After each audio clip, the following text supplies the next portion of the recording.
The Volga's ice groaned under boots as tracers stitched the black. He pressed against a splintered ferry bulkhead and whispered, "There is no land beyond the Volga." Then he ran into the burning city. What did Soviet soldiers really say while Stalingrad tore itself apart? In the ruins, they called it the Rat War. A floor by morning, a staircase by noon, a room by dusk, a Red Army private scrolled. We breathed dust and fear. Grenades, bayonets, and shouts in the same hallway decided life by the meter. Factories lined the bend of the river like iron vertebrae. Tractor, Red October, barricade. Civilians hid in cellars. Order number 227 thundered above it all. Not a step back. A sapper remembered. Stand here or drown there.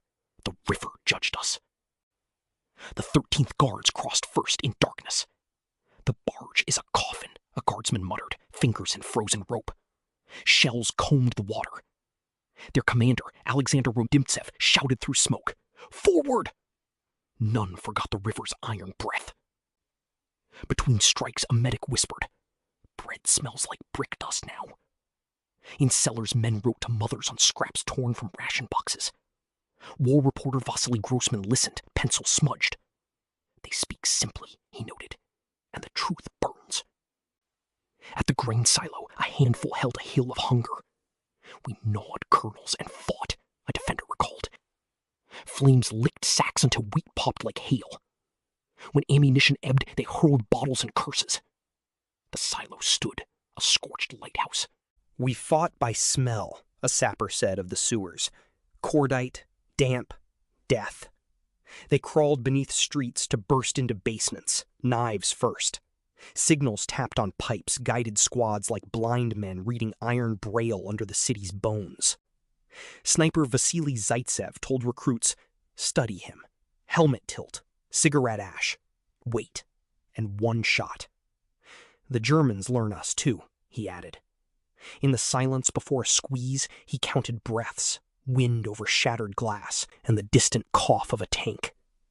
At the corner strongpoint, later called Pavlov's house, a platoon wired windows with mines and canned food. "We see the river and the Germans, nothing else," Sergeant Yakov Pavlov said. 58 days of blast and echo turned rooms into fortresses. Nights brought ferries, oars, and oaths. "If it's lighter than a body, toss it ashore," a boatman barked as shells stitched water. Boxes of cartridges, loaves, and bandages slid across frost-slick planks. The river took its due and kept moving. From a dugout near the river, General Vasily Chuikov rasped, "Hug them," so close their guns feared a fire. A runner remembered his knuckles raw on the dirt ceiling as shells walked the bank. Command lived elbow to rubble with the line. Then the ground began to speak. Operation Uranus. The steppe itself moved. A tanker laughed, breath white, as T-34s rolled past haystacks stiff with frost. From north and south the ring closed, and men in ruins felt the air change. "We pushed from cellar to roof," said a grenadier of barricade. German supply fell to thin threads. "They still bite," a sergeant warned, "but the jaws are broken." In snow-muffled alleys, red flares hissed, guiding squads house to house. In the Univermag's basement, the last German command fell silent. "They came up pale, coats unbuttoned," a corporal recalled. "We said nothing." General Paulus was taken. The city exhaled. Boots scraped on glass as rifles finally lowered. "We counted by absence," one wrote after. "No Petya, no Masha, no house." They buried comrades in yards that no longer had names.